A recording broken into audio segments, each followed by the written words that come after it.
다시 한번 고백해 볼까요? Let's sing that again. 먼저 그 Seek you 나라와 first. Seek you first the kingdom of God and His righteousness.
내가 매일 기쁘게 내가 매일 기쁘게 술래에게 내가 주의 팔이 나를 넘어가네요.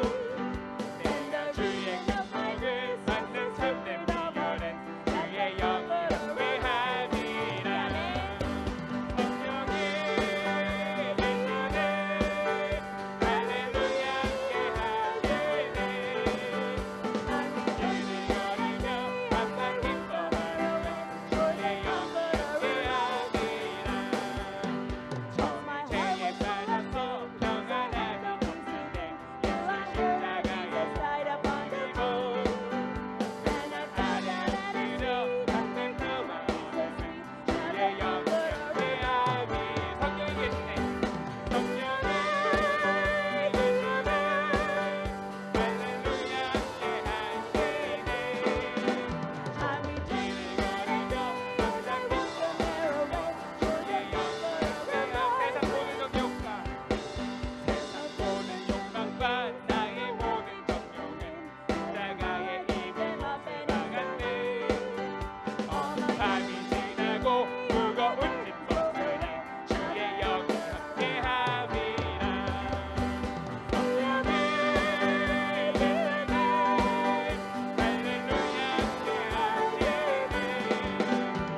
어떠하든지 이미 얻은 증거대로를 믿으며 이 맘에 의심 없이 살아갈 때에 우리 소원 주 안에서 이루리 서로 간의 믿음 위에서 나같이 의심 버리고 서로 간의 믿음 위에서 누가 그의 아무 증거 없어도 주님의 거룩함을 두고 맹세한 주 하나님 아버지는 참이구나 그 귀한 모든 약속 믿는 자에게 능치 못할 무슨 일이 있을까 서로 간의 믿음 위에서 나같이 의심 버리고 서로 간의 믿음 위에서 누가 그의 아무 걸어가세 걸어가세 믿음 위에서 나같이 의심 버리고 걸어가세 믿음 위에서 누가 그의 아무 증거 없어도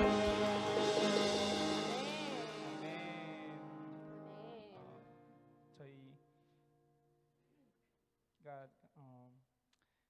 찬양을 늘 선곡하는 데 있어서 항상 제가 굉장히 고민을 많이 하고 항상 기도를 많이 하는데 저희가 기도하는 가운데 새로운 곡을 한번 같이 해봤으면 좋겠다고 해서 준비해봤습니다. 중간중간에 좀 영어가 섞여 있고 좀 어렵고 하실 수 있지만 모든 것을 주님께서 받으실 줄 알고 같이 찬양 드렸으면 좋겠습니다. It's a new song. Let's praise together.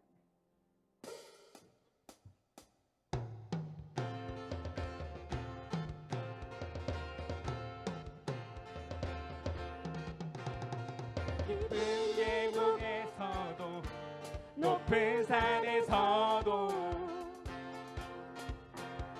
확신될 때도 의심될 때도 원수가 날 둘러싸 쳤을 때도 찬양의 능력으로 승리하리라 호흡 있는 한 I got a reason to praise the Lord oh my soul 찬양하라 내 영혼아. praise the Lord oh my soul 주님 느낄 때도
약할 때 강함 Let's sing 되시네. that again. You're my strength. You are my strength when I am weak.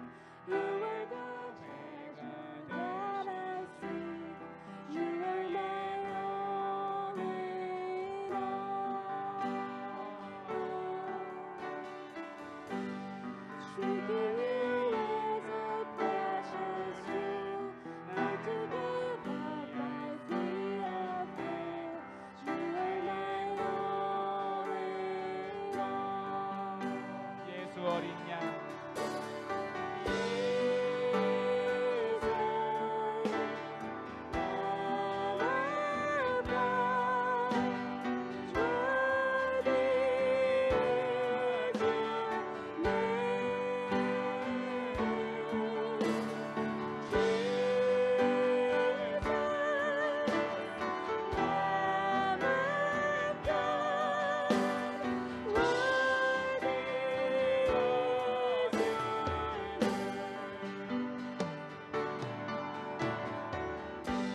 십자가 죄 My cross, my shame, rising again, I bless your name. You are my all in all. When I feel down, you pick me up. When I am dry, you fill my cup. You are my all in all. Jesus, 예수 when the 예수 어린 양.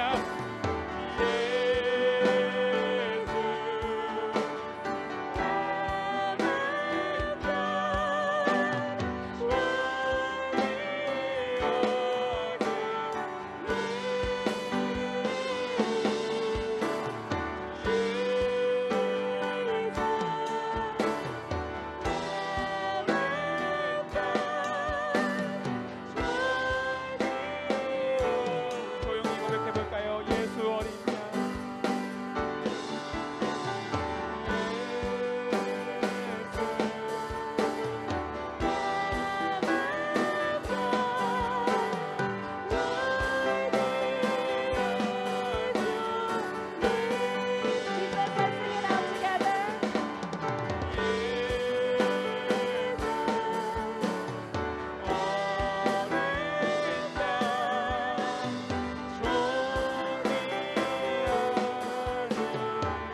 예수 어린 양.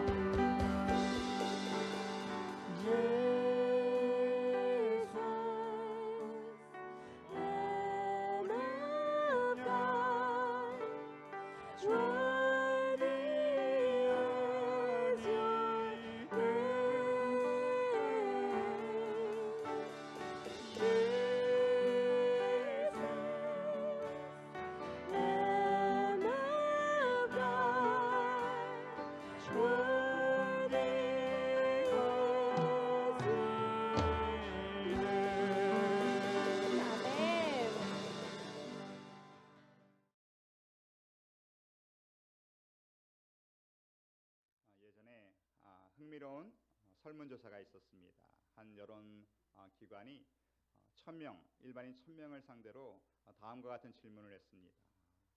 여러 유명 인사들 가운데 반드시 이 사람은 확실하게 천국에 갔을 것이다 라고 생각하는 사람들에게 표를 던지시오.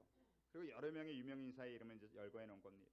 수많은 유명 인사 가운데 나중에 결과를 보니까 많은 사람들이 60%의 사람들이 당시에 다이애나 영국 왕세자비는 천국에 갔을 것이다 라고 체크를 했다는 거예요. 그보다 조금 높은 더 많은 득표를 한 사람이 마이클 조던이라는 사람이에요. 농구 선수 마이클 조던이 스포츠의 영웅이기도 하지만 그가 자선이나 기부 등 선한 일을 많이 하는 것 같아요. 그래서 마이클 조던은 천국 갈 것이다 라고 65%의 사람들이 체크를 했다는 거예요. 그런 유명 인사 가운데 이제 가장 많은 표를 받은 사람이 마더 테레사라고 합니다. 그분이 79%의 사람들이 이 사람은 천국에 갔을 것이다 라는 결과를 냈다고 합니다. 그런데 놀라운 반전이 있는데 한 가지 질문을 더 했다는 거예요. 그럼 당신은 어떻습니까? 라고 했는데 무려 87%의 사람이 저는 천국 갑니다 이렇게 대답을 했다는 거예요. 마더 테레사도 못 가는 천국은 나는 간다는 거죠. 교회는 안 나가도, 성경은 안 읽어도, 기도는 안 해도 천국에 나는 갈 수가 있다. 그러니까 자기 자신에게는 굉장히 관대한 거죠. 이러한 사람의 심리가 있다는 거예요. 자기 자신에게는 굉장히 관대한 심리. 나는 항상 모든 면에 있어서 평균 이상은 된다라고 생각하는 묘한 심리가 다 우리에겐 각자 있다는 것입니다. 이건 심리학에서 이거를 긍정적인 착각 이렇게 얘기를 하더라고요. 또 평균 이상의 착각. 나는 모든 면에서 평균 이상은 된다. 쉽게 말하면 이런 거죠. 회사에서 일을 할 때 나는 내 업무 능력은 평균 이상은 돼. 교회 같으면 그래도 나는 신앙생활이 평균 이상은 되지. 가정생활 같으면 우리 가정은 그래도 평균 이상은 돼. 뭐 이렇게 평균 이상의 긍정적인 착각을 하는 게 사람의 심리라는 것입니다. 근데 이것이 이제 점점 발전하다 보니까 천국 가는 것도 나는 그래도 남들 못 가는 천국 갈 정도 그 정도는 되지라고 착각을 한다는 것이죠. 그렇게 정말 이 착각대로 그 생각대로 천국 가면 얼마나 좋겠습니까? 그래서 나 같은 죄인을 살리신 그 존 뉴턴 가사를 쓰신 분이 그런 얘기를 했다고 하잖아요. 천국에 가면 우리는 세 가지 때문에 놀랄 것이다.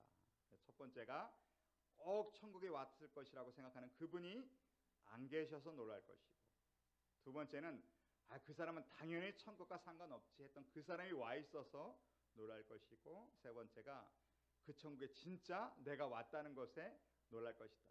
이렇게 세 가지를 놀란다라고 얘기를 하고 있습니다. 그러나 성경은 또 한 가지 천국을 얘기하면서 놀랄 일이 있는데, 그건 자타가 공인하는 거예요. 내 스스로도 그렇게 생각했고 수많은 사람도 나는 천국 가리라고 믿어줬던 그 사람이 천국의 문턱에서 탈락되는 일이 많을 거라는 거예요. 우리가 잘 아는 말씀, 우리 한번 같이 읽어볼까요? 마태복음 7장 22절 23절 우리 함께 한 목소리 읽어보겠습니다.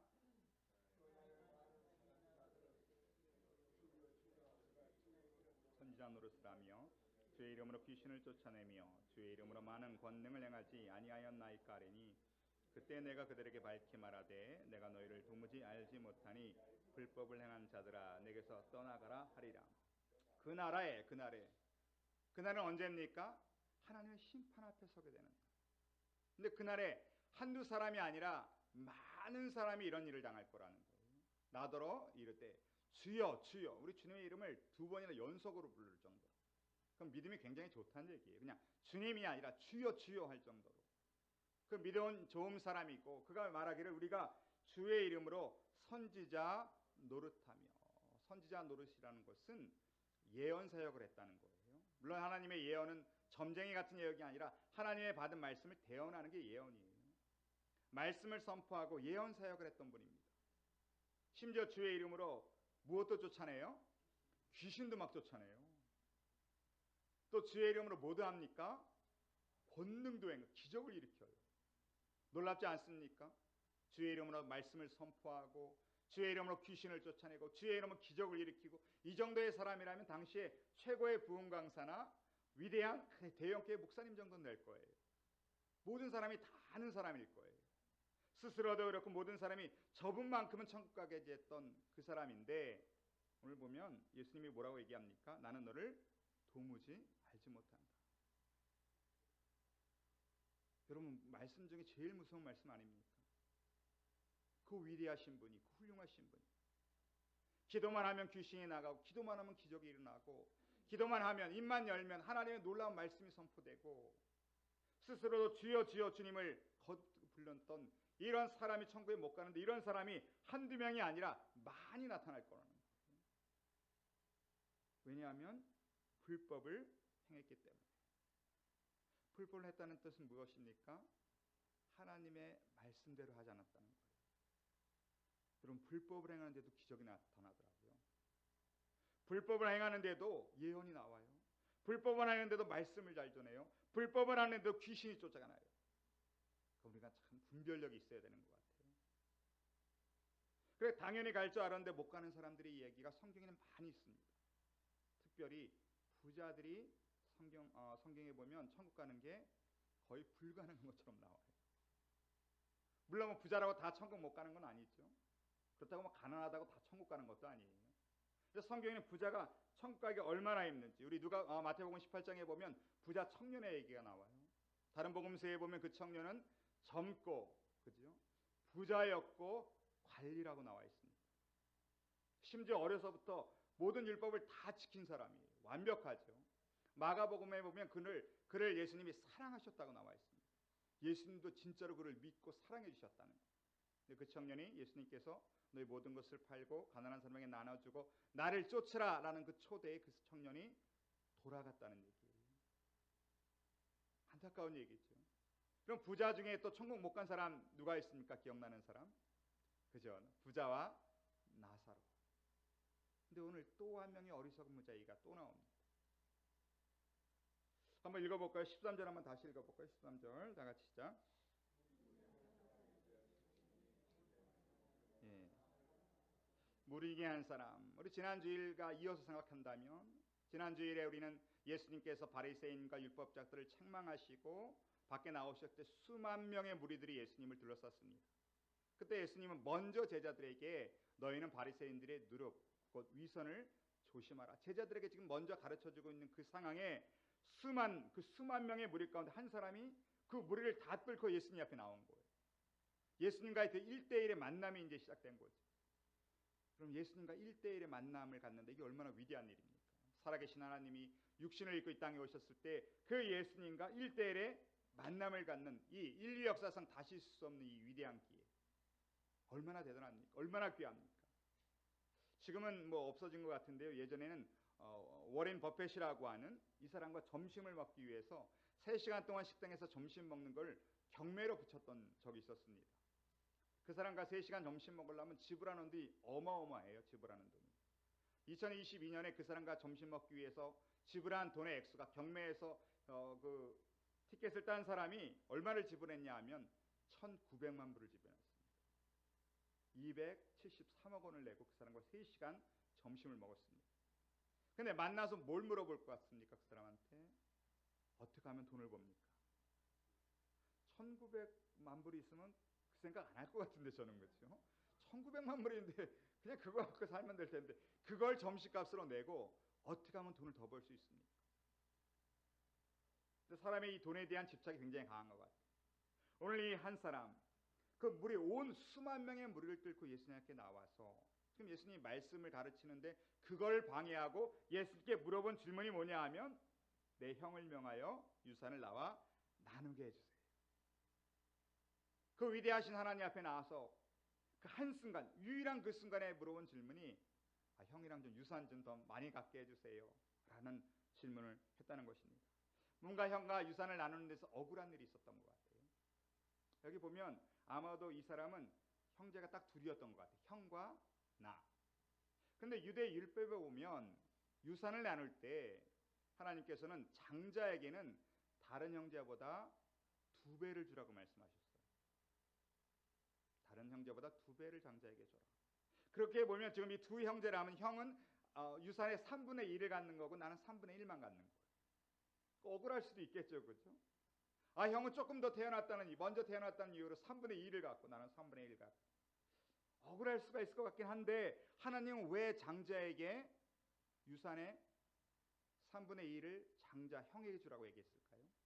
왜 장자는 다른 형제보다 2배의 유산을 갖게 될까요? 하나님은 이유가 있다는 거예요. 그냥 먼저 태어난 걸 축하하기 위해서 2배가 아니라 장자들이 갖는 책임과 권리와 의무가 있습니다. 다른 형제에게는 없지만 장자들이 지켜야 되는 책임과 의무가 있기 때문에 2배를 주라는 거예요. 어떤 게 있냐 하면 가문의 이름과 유산을 보존할 책임이 장자에게 있습니다. 가문을 지켜나가야 되는 책임. 또 부모가 나이가 들면 부모를 봉양할 책임이 장자에게 있습니다. 그리고 부모가 돌아가시면 형제와 자녀 후손들을 책임질 의무가 장자에게 있어요. 또 모든 자신의 가문의 영적인 리더의 역할을 해야 될 책임이 장자에게 있어요. 그러니까 장자는 다른 형제보다 더 많은 권리와 의무와 책임이 있고 그 필요가 있기 때문에 장자에게는 2배의 유산을 주라는 거예요. 그러니까 한번 물어보겠습니다. 여러분 하나님 나라의 법칙에 의하면 하나님 나라의 법칙은 모든 사람에게 공정하게 균등하게 나눠주는 것이 하나님 나라의 법칙일까요? 아니면 필요에 따라 나눠주는 게 하나님 나라의 법칙일까요? 균등하게 공정하게 똑같이 나눠주는 걸까요? 아니면 각 사람의 필요에 따라 나눠주는 게 하나님 나라의 법칙일까요? 1번 아니면 2번이에요. 근데 성경을 보면 이런 말씀이 있습니다. 가장 아름다운 교회 공동체의 모습은 아무래도 초대교회의 모습일 거예요. 초대교회 어떻게 했느냐? 사도행전 4장 34절 35절 읽어보겠습니다. 다 같이 시작.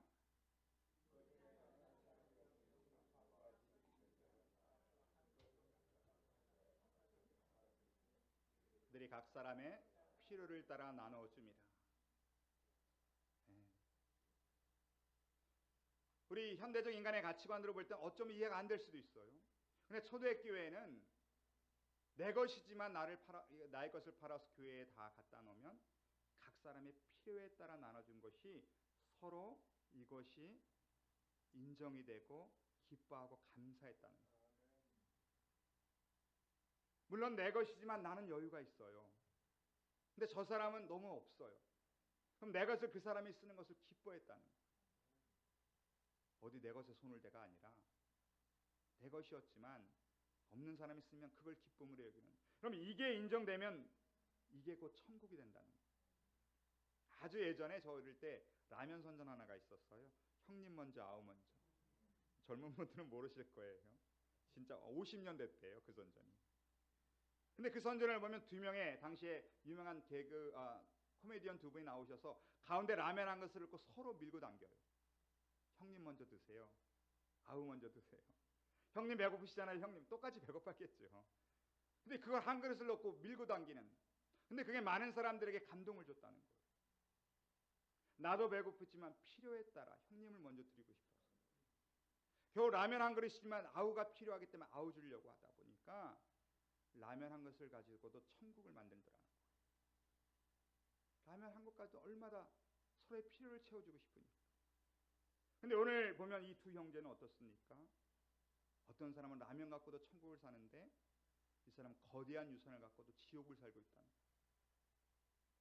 이 아버지의 유산 때문에 등을 지고 형제가 싸우고, 당시에 유산 문제 때문에 문제가 생기면 랍비에게 소송을 제기하는 거예요.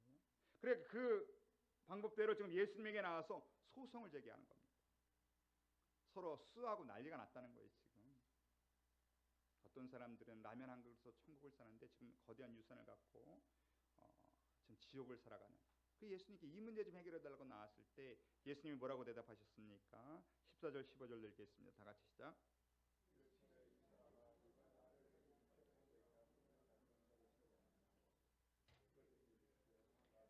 탐심을 물리치라. 사람의 생명이 그 소유에 넉넉한데 잊지 아니하시고. 예수님이 청년의 얘기를, 이 한 사람의 얘기를 듣고 너무 답답한 거예요. 안타까운 거예요.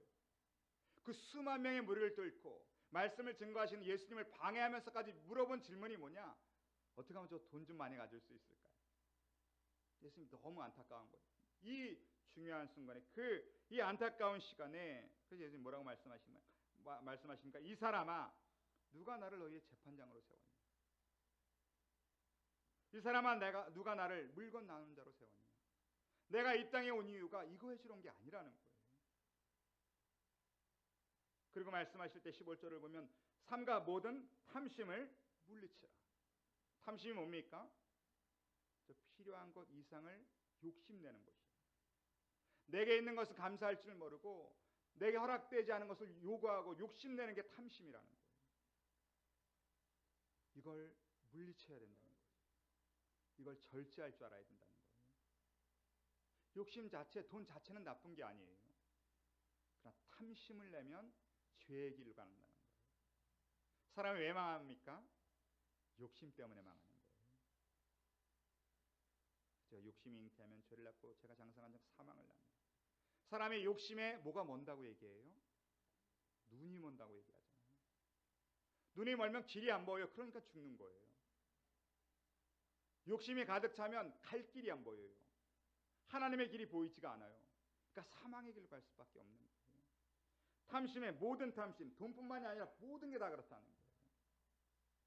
세상 모든 것들이 다 마찬가지입니다. 내가 가진 것 만족하지 못하고 더 많은 것 요구하면 멸망의 길로 가는 거예요. 골로새서 3장 5절 한번 읽어보겠습니다. 다 같이 시작. 그러므로 땅에 있는 지체를 죽이라. 곧 음란과 부정과 사욕과 악한 정욕과 탐심이니 탐심은 우상 숭배니라. 탐심은 우상 숭배. 우상 숭배 뭡니까? 왜 사람이 귀신을 섬깁니까? 내 욕심 채우려고. 그래서 우상 탐심은 그거 똑같다는 거예요.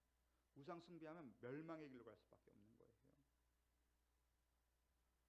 얼마나 예수님이 안타까우셨니 이 사람을 책망했습니다. 성경에 보면 시편 128편 2절에 이런 말씀이 있습니다. 내가 내 손이 수고한 대로 먹을 것이라. 내가 복되고 형통하리로다. 저는 이 말씀 읽을 때 참 이해가 안 되더라고요. 어떻게 내가 수고한 대로 먹는 것이 복이고 형통인가?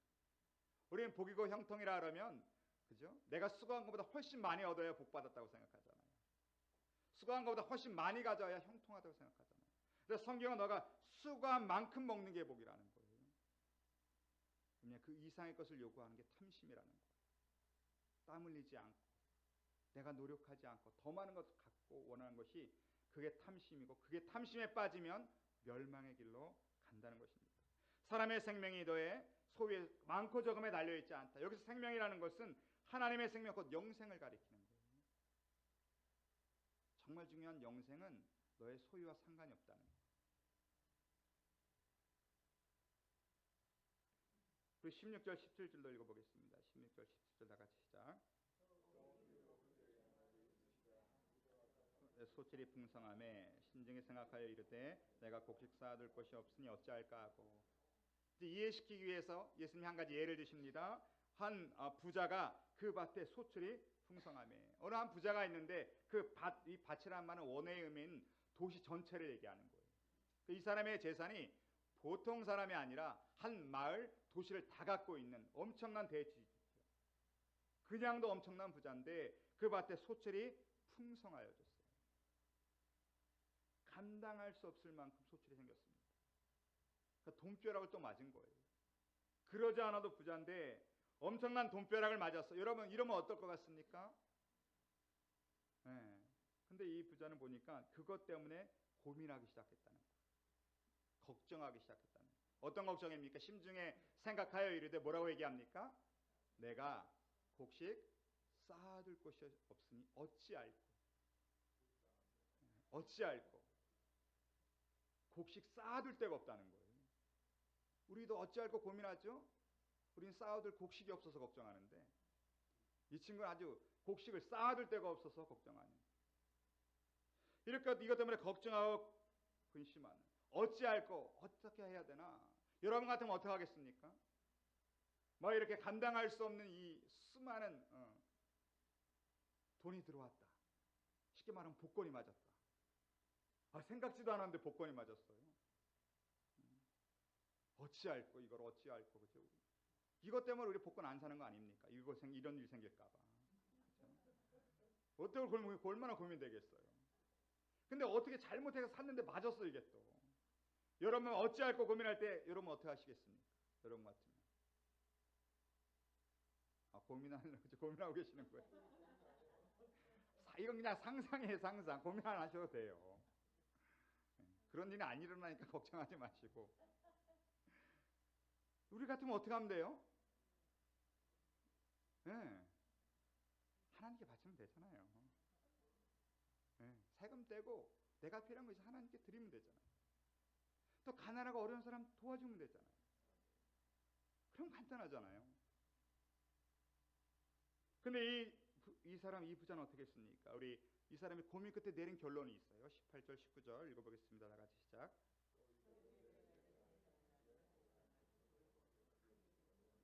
묵시가 물건을 거기에 쌓아두리라. 또 내가 내 영혼에게 이르되 영혼아 여러 물건을 많이 쌓아두었으니 평안히 쉬고 먹고 마시고 즐거워하자 이르되. 오늘 이 부자가 고민 끝에 내린 결론이 있습니다. 내가 곡간을 널고 더 크게 짓겠다.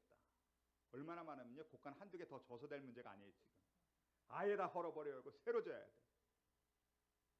그리고 내 영혼에게 말하기를 우리 여러 해 동안 같이 살자. 오늘 이 사람이 내린 결론을 보면 문제가 있는 것이 이 사람 안에는 하나님도 없고 이웃도 없는 거예요. 그런 18절 19절을 보면 그 두 문장 안에 내라는 단어가 몇 개나 혹시 나오는지 아세요? 18절 19절 짧은 두 절이면 그 안에 5번이나 나옵니다. 내가 이렇게 하리라. 내 곡간을 헐고 내 모든 곡식과 내가 내 영혼에게. 이 사람의 인생에 자기밖에 없어요. 그러면 사람이 소출을 이렇게 얻을 때는 하나님의 도우심 아닙니까? 그죠? 날씨를 주관하신 하나님의 도우심이고, 그죠? 건강을 주신 하나님의 은혜이고, 이 사람에게 전혀 그게 없어요. 다 나예요. 내가 이렇게 많이 가졌을 땐 또 없는 사람들을 생각해야 되는 거 아닙니까? 사람도 보이지 않아요. 모든 관계가 다 단절됐어요. 이 사람에게 하나님 20절에 이렇게 얘기합니다. 하나님이 이르시되 어리석은 자여 오늘 밤에 너의 영혼을 도로 찾으리니 그리하면 너 준비한 것이 누구의 것이 되겠느냐. 하나님은 이 사람을 가리켜 어리석은 자라고 얘기합니다. 당시에 수많은 세상 사람들은 이 사람을 가리켜 지혜로운 사람이라고 얘기할 거예요. 유능한 사람이라고 얘기할 겁니다. 이 수많은 돈을 버는 사람을 가리켜 사람들은 잘 사는 사람이라고 얘기합니다. 근데 예수님은 잘 사는 사람이 아니라 어리석은 사람이라는 거예요. 이 어리석다의 히브리어가 나발이라는 뜻입니다. 나발이라는 단어가 무슨 어리석다, 그 원어를 보면 인생을 망쳤다라는 뜻이에요. 세상 사람들은 그 사람을 보고 야, 이 사람 잘 사는 사람이야. 근데 예수님, 넌 인생을 망친 사람이라는 거예요. 왜 어리석습니까? 영혼이 있는 걸 알면서도 영혼을 주신 분을 몰라요. 영혼이 있는 걸 알면서 영혼이 갈 곳을 알지 못하는 사람이에요. 노후는 준비하면서 사후를 준비하지 못한 사람이에요. 얼마나 어리석습니까? 자기 영혼에게 여러 해 동안 먹고 살자. 근데 오늘 하나님 뭐라고 말씀하십니까? 오늘 밤에 데려가겠다는 거예요. 오늘 밤에도 하나님 만날 수 있다는 생각을 못하는 사람이에요. 이게 가장 어리석은 사람입니다. 우리는 여러 해 살 준비만 하고 살아요. 그러나 우리가 기억해야 되는 것은 하나님 언제든지 오늘 밤이라도 우리를 데려갈 수가 있다는 것입니다. 이게 지혜로운 사람이에요. 영혼이 있는 줄 알면서도 누가 이 영혼을 나에게 주셨는지, 영혼이 있다면 이 영혼이 어디로 가는지, 이 영혼이 하나님 앞에 만났을 때 어떠한 일이 벌어지는지, 왜 노후는 생각하면서 여러 해 동안 먹고 살 건 생각하면서 오늘 한순간이라도 사후가 될 사후의 문제는 생각지 않고 살아가는 거죠. 세상 사람은 이 사람을 잘 산다고 얘기했지만 예수님은 인생을 망친 사람이라, 잘못 산 사람이라. 어떠한 사람이 잘 사는 사람인가? 21절 읽어보겠습니다. 21절 다 같이 시작.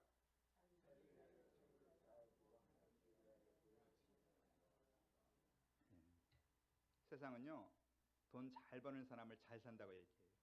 그러나 성경은 잘 버는 사람이 잘 사는 게 아니라 잘 쓰는 사람이 잘 사는 사람입니다. 돈을 어떻게 쓰느냐가 중요하다는 거예요. 아니, 목사님, 뭐 돈을 벌어야 쓰죠. 잘 쓰는 사람은 하나님이 공급해 주십니다. 하나님 나라 일은 내가 벌어서 하는 게 아니라 하나님이 채워주심으로 하는 겁니다. 누가 잘 사는 사람입니까? 하나님이 주신 돈을 청지기처럼 살아가는 사람입니다. 어떤 사람이 돈을 잘 쓰는 사람인가? 오늘 예수님은 하나님 앞에 부유한 자로 살아가는 거예요. 어떠한 사람이 하나님 앞에 부유한 자로 돈을 잘 씁니까? 첫 번째가 너희는 먼저 하나님 나라 일을 구하는 사람들이에요. 우리가 잘 아는 말씀 마태복음 6장 33절, 그런즉 너희는 먼저 그의 나라와 그의 일을 구하라. 그리하면 이 모든 것을 너희에게 더하여 주신다는 거예요. 더하여 주는, 공급하여 주는, 채워주는 은혜로 하나님의 일은 나라 일을 하는 거예요. 우리는 벌어서 하려기 때문에 벌어서 하려고 하니까 힘들어요. 그냥 그게 목적이 되어버리니까. 그러나 하나님의 나라는 내가 하나님의 일을 먼저 구할 때 하나님이 공급해 주신, 더해 주신다는 거예요. 그거 갖고 하라는 거예요. 잘 쓰는 사람, 하나님 나라, 하나님 앞에 부유한 자는 어떤 사람이니까 사랑과 선행을 실천하는 사람. 쉽게 말하면 가난한 사람들 도우는 사람들이에요. 돌보는 사람들이에요. 잠언 19장 17절 읽어보겠습니다. 다 같이 시작. 가난한 자를 불쌍히 여기는 것은 여호와께 구워드리는 것이니 그가 선행을 그에게 갚아 주시다. 가난한 사람을 불쌍히 여기고 돕고 섬기는 것은 하나님께 돈 꿔주는 거예요. 여러분 하나님께 돈 좀 꿔주세요. 하나님이 돈이 없어서 나 돈 좀 꿔줘 그러시겠어요? 하나님이 갚아주고 싶으니까, 부어주고 싶으니까. 저는 하나님께 돈 좀 꿔줍시다. 또 하나님의 부유한 자가 어떤 사람들입니까? 하늘의 것 영원한 것을 사모하는 사람들. 골로새서 3장 1절 2절도 읽겠습니다. 다 같이 시작. 위의 것을 찾으라. 거기는 그리스도께서 하나님 우편에 앉아 계시느니라. 위의 것을 생각하고 땅의 것을 생각하지 말라. 땅의 것을 생각하지 말라 이 뜻은 땅의 것이 의미가 없다는 뜻이 아니에요. 거기에 인생의 목표를 두지 말라는 거예요. 땅의 것은 목적이 될 수 없다는 거예요. 목적이 아니라 수단이라고 말씀드렸잖아요. 내가 사명을 감당하는 수단이 돼야 된다는 거예요. 거기에 가치를 두면 안 돼요. 가치는 하늘의 것을 두라는 거예요. 영원한 것을. 땅의 것을 목적이 아니라 수단으로 쓰라는 거예요. 그럼 말씀을 마치겠습니다. 두 가지의 사람이 있다는 거예요. 보물을 땅에 두고 살아가는 어리석은 부자가 있고 보물을 하늘에 두고 살아가는 선한 청지기가 있습니다. 어떠한 사람이 잘 사는 사람입니까? 많은 사람은 돈 많이 버는 사람을 잘 사는 사람이라고 얘기해요. 그러나 성경은 잘 버는 사람이 아니라 잘 쓰는 사람이라고 얘기합니다. 하나님 마음에 합하게 돈을 쓰면 하나님이 채워주시겠다는 거예요. 내가 채워주는 것을 일하라는 거예요. 여러분 하나님 앞에 부유한 자가 되셔야 됩니다. 그러기 위해서 여러분 먼저 하나님의 나라와 그 의를 구하십시오. 그러면 하나님의 공급하신 은혜를 누리게 됩니다. 가난한 이웃에게 베풀어 주십시오. 그러시면 하나님의 갚아주시는 은혜를 누리게 됩니다. 그리고 영원한 하늘의 가치관을 두고 살아가십시오. 그래서 하나님께서 높여주시는 그 모든 은혜를 누리시는 저 여러분 되시길 주님의 이름으로 축원합니다. 기도하겠습니다.